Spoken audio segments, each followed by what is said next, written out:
এখন আপনার ভবিষ্যতে হার্ট অ্যাটাক হবে কিনা এইটা এই পরীক্ষা করলে এটার মাধ্যমে সতর্ক হওয়া সম্ভব 40 বছর আগে। আমি ভীষণ খুশি হয়েছি যে ডাক্তার হুমায়ুন নিয়ে কথা বলছে। এটা আপনাকে দেখতে হবে যে ব্যায়াম করলে পরে চিনি কমে কিনা, তাহলে অবশ্যই ব্যায়াম করে ডায়াবেটিস রোগী উপকার পাবে। দেশ আজকে দুই ভাগে বিভক্ত, একটা হলো একদল লোক জানে তার হুমায়ুর কত, আর একদল লোক জানে না তার হুমায়ুর কত। তাহলে যদি এই রোগগুলো না থাকে আমার দেশের মানুষ উপকার পাবে, আমার দেশের মানুষ উপকৃত হবে। তাহলে আপনারা কি চান, দেশের মানুষ উপকার পাক নাকি? আসসালামু আলাইকুম, সবাই কেমন আছেন? তো আজকে আপনারা এখানে এসেছেন যে রোগগুলো নিয়ে, সেগুলো হচ্ছে লাইফস্টাইল ডিজিজ। তো লাইফস্টাইল ডিজিজ মানে কি? ধরেন আমার জীবন আচরণের ভুলের ফলে যে রোগগুলো তৈরি হয়। ধরেন আমি ব্যায়াম করি নাই, দীর্ঘদিন করি নাই, কায়িক শ্রম করি নাই, তো আস্তে আস্তে শরীরটা নষ্ট হয়ে যাবে, মরিচা পড়ে যাবে, জং ধরে যাবে, তো আমার শক্তি কমে যাবে, এনার্জি কমে যাবে, একটা সময় আমি বিছানায় পড়ে যাব বয়স বাড়ার সাথে সাথে। কি ঠিক আছে কি না? তাহলে আমি যদি এক্সারসাইজ করি, ব্যায়াম করি, কায়িক শ্রম করি এবং পর্যাপ্ত পরিশ্রম করি, তাহলে এরকম একটা মানুষ কীরকম থাকবে? আর একটা লোক কোনো কাজই করে না, হাঁটেও না, বা হাঁটে হয়তো কিন্তু অন্য কোনোভাবে কিছুই করে না। তো দুটো লোকের পার্থক্য মানে ডে বাই ডে কী হবে? তারপর একটা লোক রাত জাগে, ঘুমায় না, আর একটা লোক সঠিক সময় ঘুমায়, 8 ঘন্টা ঘুমায়, এটা অনেক দিন পরে কি হবে? একটা লোক খাচ্ছে বেশি, বার্ন করছে কম, তো আস্তে আস্তে ওজন বাড়ছে, এভাবে চলতেছে দীর্ঘদিন। আরেকটা লোক পরিমিত খায়, রিয়েল ফুড খায়, আল্লাহ যেভাবে বলছে হালাল তৈব খায়, রোজা রাখে, তো তার পরিণতি কী হবে? তাহলে এভাবে আপনি চিন্তা করেন যে একটা লোক ডিসিপ্লিন মানে সে কেমন থাকবে, আর একটা লোক ডিসিপ্লিন ছাড়া চলে সে কেমন থাকবে। একটা লোক নিজের যত্ন নেয় সে কেমন থাকবে, আর একটা লোক নিজের কোনো যত্ন নেয় না সে কীরকম থাকবে। এভাবে আপনারা যদি ভাবতে থাকেন দেখবেন উত্তর কিন্তু আপনারা পেয়েই গেছেন। তাহলে আপনারা সবাই নিশ্চয়ই বুঝতে পারছেন যে শক্তির চর্চা যে করে না সে দিন দিন কী হবে? দুর্বল হতে থাকবে। তারপরে যে সঠিক নিয়মে খায় না, প্রসেসড আল্ট্রা প্রসেসড ফুড খায় বা খবিশ খাবার খায়, সে কী হবে? দিন দিন আস্তে আস্তে আস্তে আস্তে তার কোষের ভিতরে জঞ্জাল জমবে, ময়লা আবর্জনা জমবে, অর্থাৎ সেটাকে মেডিকেল টার্মে আমরা বলবো inflammation, toxicity, cellular toxicity, inflammation, বা বলবো তার অতিরিক্ত চর্বি জমে কোষে ওভারলোড হয়েছে বা ইনসুলিন রেজিস্ট্যান্স হয়েছে, পরে আবার সুগার বেড়ে যায় তখন বলবো তার নাম ডায়াবেটিস, তারপর প্রেশার বেড়ে গেলে বলবো হাইপার টেনশন, উচ্চ রক্তচাপ, তারপর রক্তনালীতে ব্লক হয়ে যাবে তখন বলবো হার্ট অ্যাটাক হয়েছে, ব্লক হয়ে গেছে, বা ব্রেন স্ট্রোক করেছে, ব্লক হয়ে গেছে, প্যারালাইসিস হয়েছে। তাহলে আপনারা সুস্থ থাকতে হলে বেসিক কয়েকটা নিয়ম, যে আমাকে অবশ্যই কোন খাবার আমার জন্য উপকারী সেটা চিনতে হবে, বুঝতে হবে, সেভাবে খেতে হবে, এবং অবশ্যই আমাকে কায়িক শ্রম বা পরিশ্রম বা ব্যায়াম কিছু একটা করতে হবে, এবং অবশ্যই সঠিক সময় ঘুমাতে যেতে হবে। Early to bed early to rise good for health, এটা আমরা অনেক আগে থেকেই জানি। তো আমরা আর্লি বেডে যাব, আর্লি উঠবো। আর হচ্ছে অবশ্যই মোট 7-8 ঘন্টা ঘুমাতে হবে, 24 মানে 24 ঘন্টার ভিতরে 7-8 ঘন্টা ঘুমাতে হবে। আর আমরা অবশ্যই রোদ লাগাতে হবে। এখন এগুলো নিয়ে অনেক রিসেন্ট গবেষণাগুলো এসেছে রোদের উপকারিতা নিয়ে, কারণ রোদে শুধু ভিটামিন ডি না, নাইট্রিক অক্সাইডের জন্য দরকার, এখানে ব্লু লাইটের একটা উপকারিতা, রেড লাইটের উপকারিতা আছে, হ্যাঁ, বিভিন্ন রকম উপকারিতা আছে। রোদে গেলে শক্তি তৈরি হয়, এনার্জি তৈরি হয়, আমাদের যে ভিতরে আছে মাইটোকন্ড্রিয়া, হ্যাঁ, সেটা উজ্জীবিত হয়। তা আমাদের যে power house of the cell, হ্যাঁ, মাইটোকন্ড্রিয়া, সেটা উজ্জীবিত হয়, আমরা শক্তি তৈরি করতে পারি, এনার্জি তৈরি করতে পারি। তো এখন বেশিরভাগ লোক যাদের এনার্জি নাই, কেন নাই? কারণ তারা হয়তো ব্যায়াম করে না, তারা হয়তো ভুল খাবার খাচ্ছে, তারা হয়তো মোটা হয়ে গেছে, তারা হয়তো টেনশন করে, তারা হয়তো রাত জাগে, অর্থাৎ তারা হয়তো নিয়মগুলো সঠিকভাবে মানে না। এই জন্যে যত দিন যাবে সে দুর্বল হবে, দুর্বল হবে, দুর্বল হবে, দুর্বল হবে, আরও চিন্তিত হবে, চিন্তিত হবে, চিন্তিত হবে। তো যার ফলে সে চিন্তার ওষুধ খাবে, মন ভালো করার ওষুধ খাবে, বুক ধরফাড়ানোর ওষুধ খাবে, কলজা কাঁপানোর ওষুধ খাবে, ঘুমের ওষুধ খাবে, ব্যথা বেদনার ওষুধ খাবে, শক্তি তৈরি করার ওষুধ খাবে, চিনি কমানোর ওষুধ খাবে, প্রেশার কমানোর ওষুধ খাবে, তারপরে চর্বি কমানোর ওষুধ খাবে। তো এভাবে খেতে খেতে একসময় আস্তে আস্তে আস্তে আস্তে সে ওই যে তার যে পরিণতি যেটা হওয়ার কথা ছিল সেটাই হবে। চিকিৎসা করুক বা না করুক সেটাই হবে, ওষুধ খাক বা না খাক সেটাই হবে, কারণ রোগের যে মূল কারণ, রুট কজ, সেটা ধরতে হবে। তা আমাদের এই রুট কজ দেখার জন্য সবার আগে দেখতে হবে সেলুলার ওভারলোড, হোমা আইআর দেখতে হবে। তাই হোমা আইআর তো আপনি কোথাও করায় না, করায় কি? করায় না। তা আপনাদের এখানে আমাদের যে হোমা আইআরটা হচ্ছে, তো এটা দেখবেন যে কোথাও গেলে বলবে যে আমরা এটা জানি না বা করাই না, কি বুঝতে পারছেন? কিন্তু ইদানিং দেখছি ডাক্তাররা আবার এটা নিয়ে আলোচনা শুরু করছে। তো ওটা কোনো পজিটিভ না যে আপনাদের হোমায়ের কেন করাতে হবে, এটা করালে যে ডায়াবেটিস হওয়ার 10-15 বছর আগে আপনি বুঝতে পারবেন ডায়াবেটিস হয়েছে। তারা ভাবতেছে যে আমরা এটা নিয়ে প্রতারিত করছি মানুষের সাথে, মানে তারা বোঝাচ্ছে যে ইনসুলিন এবং ফাস্টিং ব্লাড সুগার এটা ক্যালকুলেট করে হোমা আইআর নির্ণয় করা হয়। তা আমরা অ্যাকচুয়ালি এখানে হোমা আইআরের জন্য আলাদা কোনো চার্জই রাখা হয় না, অর্থাৎ ইনসুলিন মাপতে যে টাকা লাগে এবং সুগার মাপতে যে টাকা লাগে সেটাকেই রাখা হয়, এবং তার উপর 15% আরও ডিসকাউন্ট আছে। তো আজকে আপনারা যারা এসেছেন এটা মিলিয়ে নেবেন।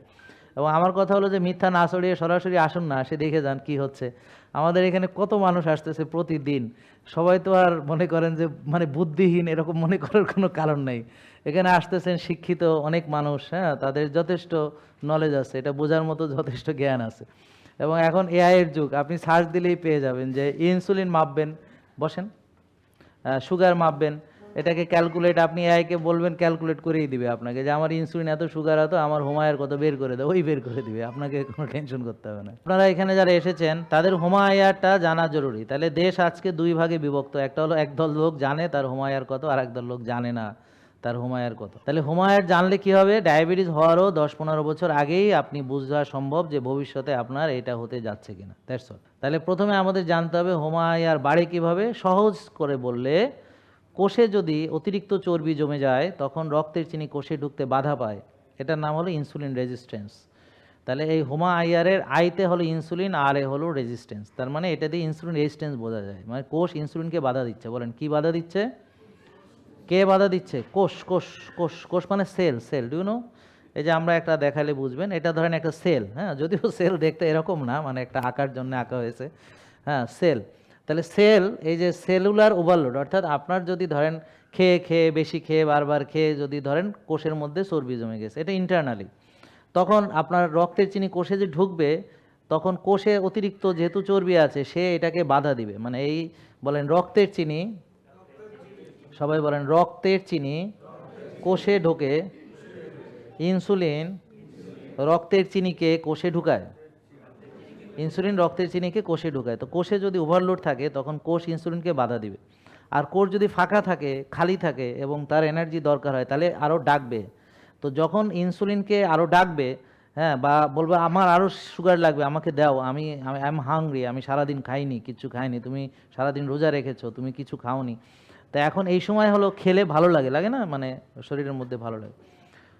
তো এখন এই যে যখন সে হাংরি থাকে এবং সে খালি থাকে, বুঝলেন, তার ভিতরে অতিরিক্ত কিছু নাই, জমা নেই, এবং সে হাংরি, তখন সে ইনসুলিনকে ডাকে বা সুগার বলে আরও নাও, আমাকে সুগার দাও, এটাকে বলে insulin sensitive. Do you know? Insulin sensitive, সে চায়, মানে এটাকে মেডিকেলের ভাষা বলে insulin sensitive.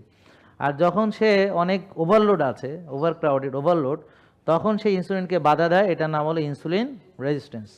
YONO, insulin resistance, বাধা দেওয়া। তো এইগুলো আপনাদের শিখতে হবে যদি সুস্থ থাকতে চান, কারণ আপনাকে নিজেকেই শিখতে হবে, কারণ কেউ এটা আপনাকে শেখাবে না আর কেউ এটা করাবেও না। এখন আমরা যদি ধরেন বাংলাদেশে ডায়াবেটিস হওয়ার 10-15 বছর আগে যদি কার কার হবে সব আমরা ধরে ফেলতে পারি এবং তাদেরকে যদি এখন আমরা কোষ খালি করে দিতে পারি, তাহলে তাদের আর ডায়াবেটিস হওয়ার কোনো সুযোগ নাই। তাহলে কি পরিমাণ উপকার হয়, দেশের কত অর্থনৈতিক সাশ্রয় হয় চিন্তা করেন। তাহলে ডায়াবেটিস নাই মানে তার ডায়াবেটিসের কারণে চোখ নষ্ট হচ্ছে না, ডায়াবেটিসের কারণে লিভার নষ্ট হচ্ছে না, কিডনি নষ্ট হচ্ছে না, হার্ট নষ্ট হচ্ছে না, ব্রেন নষ্ট হচ্ছে না, ডায়াবেটিসের কারণে পা কাটতে হচ্ছে না, পেট নষ্ট হচ্ছে না, নার্ভ ড্যামেজ হচ্ছে না। তাহলে কতগুলা বিষয় তার মনে করেন যে এই ডায়াবেটিসের সংক্রান্ত কতগুলো কমপ্লিকেশনে সে ভুগতেছে, খেয়াল করছেন নাকি বুঝেন নাই? তাহলে তার ইন ফিউচারে, আপনি সুন্দর করে বসেন, ইন ফিউচারে, হ্যাঁ, আমার কথা বুঝতে পারছেন, তারা মনে করেন যে অনেকগুলো রোগ এবং টাকা পয়সা অনেক সাশ্রয় হয়ে যাবে। মানে ধরেন আপনার ক্যান্সার হতে পারে, মেটাবলিক ক্যান্সার, আপনার যদি ধরেন ক্যান্সার হয় তাহলে কি পরিমাণ টাকা আপনার খরচ হবে, আর আপনি তো মারাই যাবেন, কিন্তু আপনার যারা আত্মীয় স্বজন তাদের কি অবস্থা হবে? এভাবে ভেবেছেন কোনো দিন? তা আমরা যদি আপনাকে হার্ট অ্যাটাক হবে তারও যদি 30-40 বছর আগে আমরা আপনাকে সতর্ক করতে পারি, সামান্য কয়েকটি পরীক্ষার মাধ্যমে আপনি বুঝতে পারবেন যে আপনার ফিউচারে হার্ট অ্যাটাকের ঝুঁকি আছে কিনা। সেগুলো কি? প্রথমে দেখবেন যে আপনার হোমায়ার বেশি আছে কিনা। তো হোমায়ার কত থাকতে হবে? 1। হোমায়ার দিয়ে কোষের ওভারলোড দেখা হয়, তাহলে হোমায়ার যদি 1 থাকে তাহলে আপনি নিরাপদ, যদি 2-এর বেশি থাকে তাহলে সেটাকে 1-এ নিয়ে আসতে হবে, তাহলে হার্ট অ্যাটাকের ঝুঁকি কমে যাবে। বুঝতে পারছেন? আর যদি হোমায়ার 1-এ রাখতে পারেন, টাইপ 2 ডায়াবেটিস কোনো দিনই হবে না যতদিন হোমায়ার 1-এ থাকবে, এটা আর হওয়ার কোনো সুযোগ নেই। নাকি বোঝেন নাই মনে হয়? তাহলে আপনার ডায়াবেটিস যাদের, এখন তো মানে এই জিনিসটা মানুষ জানতেছে না, তাদের উচিত যারা তরুণ আছে, তরুণ তরুণী, তাদেরই ভবিষ্যতে, ধরেন আপনারা আজকে যারা রুগী হয়েছেন, কে কত সালে রুগী হয়েছেন বা কতদিন আগে রুগী হয়েছেন, কে কত বছর বয়সে রুগী হয়েছেন, কে কত বছর বয়সে ওষুধ শুরু করেছেন, কেউ বলতে পারবেন? কত বছরে শুরু হয়েছে? আপনার তখন বয়স কত ছিল? আপনার বয়স কত ছিল সেটা জানতে যাচ্ছি। আপনার উত্তরটা এইভাবে দেবেন যে আপনার বয়স 40, তখন থেকে আপনার রোগ শুরু হয়েছে। আপনার বয়স 50, তখন থেকে রোগ শুরু হয়েছে। আপনার বয়স, আর কার কত বছরে শুরু হয়েছে রোগ? আপনার বয়স কত? বাংলা কথা, বয়স কত ছিল? আমি তো সাল জিজ্ঞেস করিনি। আপনার 32 বছরে শুরু হয়েছে, আপনার 27 বছর বয়সে শুরু হয়েছে, 27 বছর বয়সে শুরু হয়েছে। এই বুঝতে পারছেন আপনারা? তার মানে 27 বছরে যদি শুরু হয়, তা আরও যদি আমরা 10 বছর আগে, তার যখন 17, তখন যদি তাহলে ধরতে পারি যে তাহলে আর রোগ হবেই না, তার মানে একসময় আপনারা সুস্থ ছিলেন না? তো এখন অনেক দিন অনিয়ম করেছেন, তবুও সুস্থ ছিলেন, তার অনেক পরে রোগ হয়েছে, এখন রোগ নিয়ে আপনারা ভুগছেন। তাইলে এখন কত বছর ধরে আপনারা ওষুধ খাচ্ছেন? আপনি কত বছর ধরে ওষুধ খাচ্ছেন? 12 কত বছর ধরে ওষুধ খাচ্ছেন? 8 বছর ধরে ওষুধ খাচ্ছেন, 10 বছর ধরে ওষুধ খাচ্ছেন। আপনি কত বছর ধরে ওষুধ? 13 বছর ধরে ওষুধ খাচ্ছেন। তাহলে ভালো তো হননি, হয়েছেন? কেন হননি? যেখানে রুগী হওয়ারই কোনো কথা ছিল না। তাহলে আমরা চাচ্ছি কি? আমরা চাচ্ছি যে আপনি যদি ভালো করে বোঝেন জিনিসটা, রুগী হবেন না, মানে ডায়াবেটিসই হবে না। আর আপনারা কি করছেন? রুগী তো হয়ে গেছেনই, সতর্ক তো হনই নেই। রুগী হওয়ার পরেও 13 বছর ওষুধ খাচ্ছেন। আর কে খাচ্ছে কত বছর? 13-র বেশি আছে কেউ? যে কেউ 14 বছর, 15 বছর এরকম? তাহলে আজকে সর্বোচ্চ হলো 13। কত বছর? আপনারা জিজ্ঞেস করছি একটা, উত্তর দেন আর একটা। 25 বছর, একটা সংখ্যা হলো 25 বছর। আপনার বয়সও জিজ্ঞাসা নেই, কত বছরে জিজ্ঞাসা নেই বলছি। তাহলে উনি ওষুধ খায় কত বছর? 25 বছর। এখনো রুগী কিনা? আচ্ছা, রুগী। তাহলে রুগী না হলে এখানে আসতো কিনা? আসতো না। তাহলে কত বছর পরে এসেছে? 25 বছর পরে। আর আমাদের মানুষ চিনে 19 সাল থেকে। যেহেতু 19 সাল থেকে আমি ধরেন অনলাইনে আমার অ্যাক্টিভিটিগুলো শেয়ার করা শুরু করি, তো এটা আপনারা জানেন কিনা এগুলো জানতে হবে। ধরেন আমি প্রথমে এই ওষুধ লেখাই ডাক্তারি করতাম, বুঝতে পারছেন? আমি 2000 সালে পাশ করি চিটাগাং মেডিকেল থেকে, এবং রেগুলার ব্যাচে এবং রেগুলারভাবেই পাশ করি। আমরা মনে করেন যে MBBS একবারই কমপ্লিট হয়েছে, এমন না যে 14 বার পরীক্ষা দিতে হয়েছে। তো যদি কেউ এই ধরনের কথা বলে, বুঝবেন সে একটা মিথ্যাবাদী, লায়ার।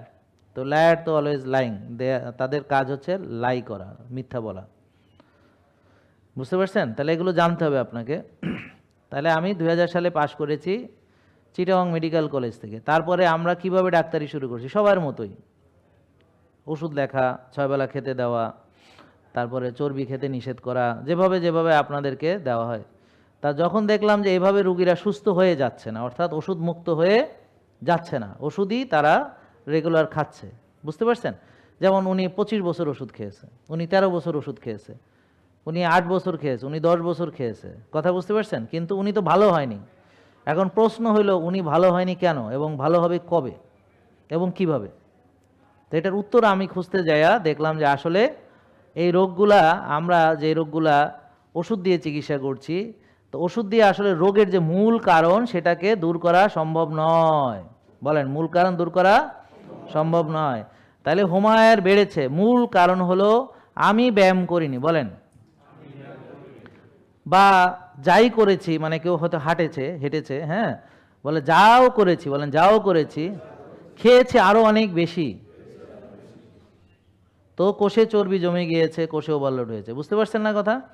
বলেন, কাম করি না, ব্যায়াম করি না, খাই ভালো, তাহলে ওজনও ভালো নাকি? তুমি কি বেশি শুকিয়ে গেছো মনে হয়? হ্যাঁ, ও কি বেশি শুকিয়ে গেছে? হ্যাঁ, একদম স্লিম হয়ে গেছে। হ্যাঁ, তাইলে হোমা আয়ার যদি বেশি থাকে কিভাবে বাড়ে? বলেন, বেশি খেলে, বারবার খেলে, processed food, ultra processed food বেশি বেশি বারবার খেলে, ব্যায়াম না করলে। ব্যায়াম মানে ব্যায়াম না করা অথবা কায়িক শ্রম না করা বা হাঁটে হয়তো, বা যে ব্যায়াম করে সেটা যথেষ্ট না। তাহলে একজন কৃষক 12-14 ঘন্টা কাজ করেন তিনি জমিতে, তার যে একটা পরিশ্রম, আর আমরা 12-14 মিনিটও কাজ করি না, কেউ কেউ তো 12-14 সেকেন্ডও কাজ করে না। বুঝতে পারছেন, মানে কায়িক শ্রম যেটাকে বলছি, শারীরিক পরিশ্রম, যেটা ধরেন লাঙ্গল চালানো, মই দেওয়া, ইট, তারপর কি মাটি কাটা ইত্যাদি ধরেন পরিশ্রমের কাজ, যে কাজগুলোতে পরিশ্রম হয়, এরকম কোপাচ্ছে কোপাচ্ছে, গাছ একটা কাটতেছে, ইট ভাঙতেছে, বুঝতে পারছেন, তারপরে রড সিমেন্টের কাজ করতেছে, বোঝা নিয়ে নিয়ে এখানে যাচ্ছে, এরকম কায়িক শ্রম আর কি। তাহলে যাদেরই ধরেন আমরা দেখছি যে তারা খাওয়া দাওয়া করছে যথেষ্ট ভালোই, দাওয়াত টাওয়াতও খাচ্ছে প্রচুর, আজকে এখানে ওখানে সেখানে, হ্যাঁ প্রচুর দাওয়াত। আপনাদের অ্যাভারেজ দাওয়াত কয়টা, সপ্তাহে 2টো নাকি মাসে কয়টা? মাসে 2টা। তাহলে আপনি হচ্ছেন কম সামাজিক। তো সাধারণত মাসে 5-6টা থাকবেই, যদি একটু সামাজিক হন। কি থাকবে না? শুক্র শনি বা শুক্র মোটামুটি 4টা কনফার্ম থাকেন, আর সাথে 2টা যদি থাকে তাহলে 6টা হবে মিনিমাম। এছাড়াও পারিবারিক ব্যাপার আছে। তোমার জন্মদিন কবে ছিল? ওর জন্মদিনে কেক কাটছেন নাকি? কেকটা কাটেন নাই কেন? তাহলে কিছু জন্মদিন আছে, তারপরে আছে আবার জিয়াফতও আছে, কিন্তু মরে গেলেও কিন্তু ছাড় নাই। হ্যাঁ, ও খায় নাই কেন? একদিন খেলে কি হবে? হ্যাঁ, তারপর হচ্ছে যে বিয়ের খাওয়া আছে না, বিভিন্ন রকম খাওয়া আছে। তারপর ধরেন বিদেশ থেকে কেউ আসছে, দাওয়াত করে খাওয়ানো আছে। তো খাওয়া তো কোনো শেষ নাই, খাওয়া তো চলতে আছে। তাহলে এই হুমায়ুর বাড়বে কেন বলেন? বেশি খেলে, বারবার খেলে, আর যদি সেটাকে ব্যবহার না করি, সোজা কথা হলো ব্যবহার না করি, দ্যাটস অল। তাহলে এখন রোগ তো আজকে হবে না, অনিয়ম আজকে শুরু করেছেন, রোগ হবে 15 বছর পর, 20 বছর পর। বুঝেননি কথা? অনিয়ম আপনি আজকে শুরু করেছেন, রোগ আজকে হবে না, রোগ 10-15 বছর পর হবে।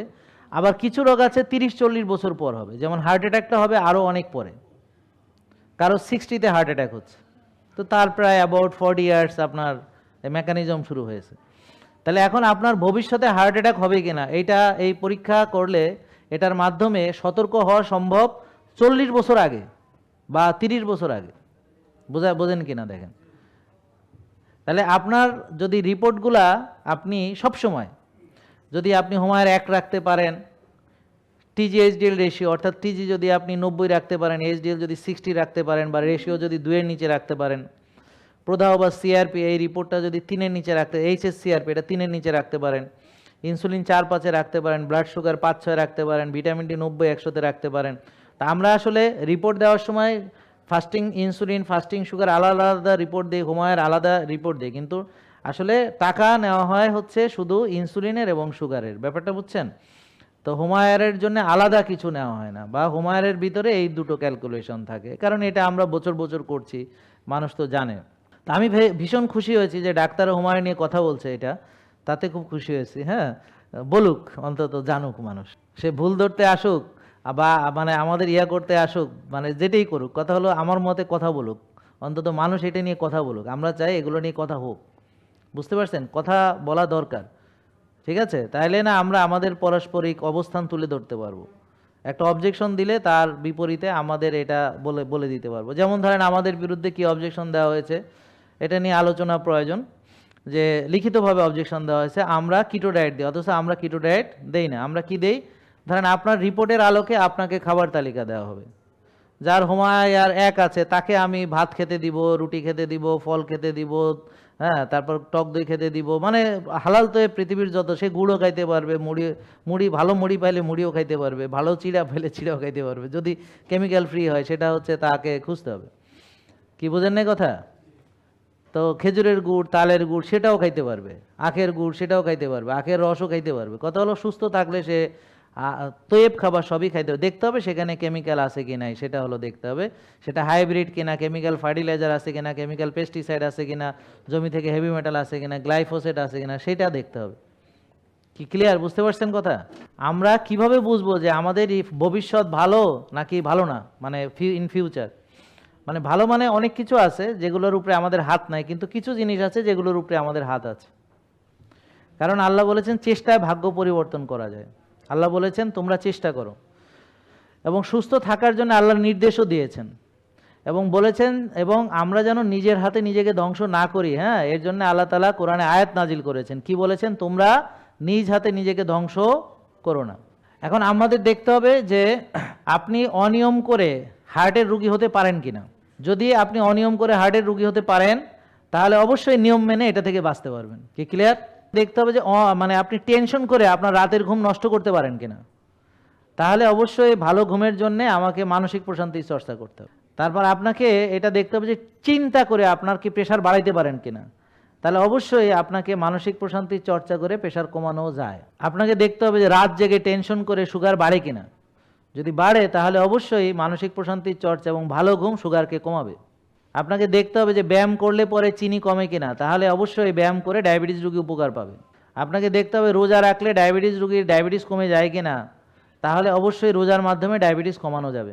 আপনাকে দেখতে হবে যে রোদে গেলে ভিটামিন ডি বাড়লে আপনার ইমিউন সিস্টেম, রোগ প্রতিরোধ ক্ষমতার উন্নতি হয় কিনা। যদি দেখা যায় হ্যাঁ হয়, তাহলে অবশ্যই আপনাকে রোদ্রে যেতে হবে। এবং একত্রিতভাবে যখন আপনি সুস্থ খাওয়া, রোজা, ব্যায়াম, ঘুম, মানসিক প্রশান্তি, রোদ্রে যাওয়া, ঘাসে আটাকে এক করবেন, তাহলে আপনার রোগী আর থাকার কোনো সুযোগ থাকে না। এরপরেও আপনি দেখবেন যে এগুলো মানার পরে আপনার হোমায় আর বেশি ছিল কমতেছে কিনা, আপনার টিজিএইচডিএল রেশিও কমতেছে কিনা বেশি থাকলে, বা এইচডিএল বাড়তেছে কিনা কম থাকলে, বা টিজি বেশি থাকলে কমতেছে কিনা, সিআরপি বেশি থাকলে কমতেছে কিনা, ইনসুলিন বেশি থাকলে এটা 4-5-এ আসতেছে কিনা কমতেছে কিনা, সুগার বেশি থাকলে এটা কমতেছে কিনা, এবং ভিটামিন ডি বাড়তেছে কিনা যদি কম থাকে, তাহলে আপনি মনিটরও করতে পারবেন।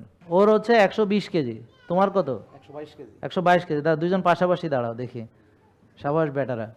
হ্যাঁ, এই যে তোমরা আমার বডিগার্ড হিসেবে দুইজন দুই সাইডে থাকবা, ঠিক আছে? কারণ সামনে বলা যায় না। হ্যাঁ, তোমরা দুইজন আমার বডিগার্ড নিযুক্ত, এখন থেকে দুইজন দুই সাইডে দাঁড়াবো, তাহলে আর ভয়ে কেউ আসতে পারবে না। আচ্ছা, আমি ওদেরকে ডেকেছি, এই যে দেখেন ওর এই জায়গাটা কালো দেখতে পাচ্ছেন, তার মানে আমরা পরীক্ষা না করে বুঝছি যে ওর ইনসুলিনটা বেশি আছে। দেখি তুমি আসো, দেখি ওদিক ফিরো। হ্যাঁ, ওরও এখানে কালো আছে, তবে ওর কালোটা ওর মতো প্রমিনেন্ট না, কিন্তু দেখবেন মাপলে বোঝা যাবে যে দুজনের ওজন বেশি থাকলেও ওর ইনসুলিন হয়তো বেশি আছে। ওর অবশ্য মাত্র 2 কেজি ওর চেয়ে বেশি আছে। বয়স কত তোমার? 20। তোমার কত? 21। তাহলে ও বয়সে 1 বছর বেশি বড় আর ওজনে 2 কেজি বেশি বড়। ঠিক আছে, বুঝতে পারছেন? তাহলে এদের দুজনেরই দেখবেন যে এই যে তার মানে 20-22-এ প্রবলেমটা শুরু হয়ে গেল। যাও তোমরা, থ্যাংক ইউ তোমাদেরকে। হ্যাঁ, ওকে, ওয়ালাইকুম আসসালাম। হ্যাঁ, যাও বসো। তাহলে এই যে দেখেন, তার মানে আমি যে বললাম 18, তা এখানে আমার কাছে আসছে 8 বছর, 8.5 বছর, 9 বছর, 10 বছর বাচ্চা, এরকম ঘাড়ের মধ্যে কালো দাগ হয়ে গেছে এবং তাদের কারো ফ্যাটি লিভারও হয়ে গেছে। তাহলে এই জিনিসগুলো যদি আমরা পরীক্ষা করতে পারি বাচ্চাদেরও, যেমন তাদের হোমায়ের বেশি কিনা, কারণ চাইল্ডহুড ইনসুলিন রেজিস্ট্যান্স নিয়ে আমার কাছে একটা বই আছে, যে চাইল্ডহুডে ইনসুলিন রেজিস্ট্যান্স হচ্ছে, শুধু বড়দের হচ্ছে তা না। তাহলে এটা যদি স্ক্রিনিং হিসাবে করা যায় এবং যদি সবার আমরা এন্টায়ার সামনে গেলে ফলো আপ করি এবং সবাইকে যদি আমরা এই রিপোর্টটা বানায় রাখতে পারি, তাহলে ইন ফিউচারে কারোই আর ডায়াবেটিস থেকে 60-70টা রোগ হওয়ার আর কোনো সুযোগ থাকে না। তাহলে দেশ থেকে এই রোগগুলো চলে যাবে। এখন এগুলো চায় না কারা? সাধারণ মানুষ এটা চায়, তারা এটা পছন্দও করবে, তারা চাইবে যে আমাদের সন্তানরা রোগী হবে না, আমি রোগী হব না, সবাই। কিন্তু কারা চাইবে না সেটা নিজেরাই ভেবে বের করেন। যদি রুগী এই 60-70টা রোগ যদি না থাকে, ধরেন সবাই হয়তো মানবে না, কিন্তু ধরেন হয়তো থাকলেও অল্প কিছু লোকের থাকবে, কিন্তু বেশিরভাগের থাকবে না, তাহলে কি হবে? কারা ক্ষতিগ্রস্ত হবে? এবং আমার বিরুদ্ধে কারা এখন প্রোপাগান্ডা ছড়াইতেছে, এটা মিলাইলে দেখবেন প্রশ্নের উত্তর সহজ, হিসাব মিলা গেছে। তাহলে আমার বিরুদ্ধে অবজেকশন কারা দিবে? যারা আমার এখানে আসে এবং এসে তারা প্রতারিত হয়েছে, এসে তারা উপকার পায়নি, এসে তারা এরকম অসঙ্গতি দেখেছে, তারা না আমার বিরুদ্ধেই করবে। যে জীবনে আমার এখানে আসেনি, তার তো আমাকে নিয়ে মাথা ব্যথা হওয়ার কোনো কারণ না। যে এখানে কখনো আসেনি, আসবে না, দাওয়াত দিলেও আসতেছে না, হ্যাঁ, তারা আমাকে নিয়ে মাথা ব্যথা কেন? আমাকে নিয়ে তো মাথা ব্যথা হবে যাদের সাথে আমি কাজ করি, যারা আমার এখানে আসে, যারা আমার স্টেক হোল্ডার, বুঝতে পারছেন? তারা বলবে যে না, ওখানে গেছিলাম, আমার এই দশা হয়েছে। এই বোঝেন নাই কথা? তো এরা বলতেছে আরো আমার পক্ষে, এরা আমার পক্ষে বলতেছে, এটা তো আপনারা সোশ্যাল মিডিয়াতে দেখলেই বুঝেন।